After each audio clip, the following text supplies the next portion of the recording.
మనోరంజని న్యూస్ ప్రతినిత్యం ప్రజలకు. విఘ్నాలను తొలగించే దేవుడు, జ్ఞానానికి ప్రతీక అయిన గణేశస్వామి ఎలా అవతరించాడు? ఆయనకు ఏనుగు తల ఎందుకు వచ్చింది? ఈ కథ ఎంతో ఆసక్తికరం. ఒకరోజు పార్వతీదేవి తన శరీరంలోని పసుపుతో ఒక బాలుడిని సృష్టించి జీవం పోసింది.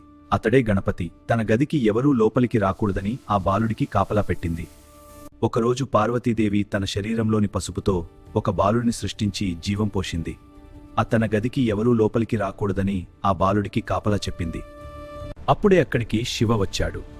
కాని గణపతి ఆయనను లోపలికి అనుమతించలేదు. కోపంతో శివుడు గణపతి తలను తొలగించాడు. ఈ విషయం తెలుసుకున్న పార్వతీదేవి చాలా కోపంగా మారింది. వెంటనే శివుడు ఒక ఏనుగు తలను తీసుకొని గణపతికి అమర్చి తిరిగి జీవమిచ్చాడు. అప్పటి నుండి గణేశస్వామిని అన్ని దేవతల కంటే ముందుగా పూజిస్తారు. అందుకే ఆయన్ని విఘ్నేశ్వరుడు అని పిలుస్తారు. ఇలాంటి భక్తి గానాలు, నిత్య వార్తలు పొందాలంటే మనోరంజని తెలుగు టైమ్స్ ఛానల్ ను సబ్స్క్రైబ్ చేయండి. లైక్, షేర్, కామెంట్ చేసి మీ ఆదరణ తెలియజేయండి.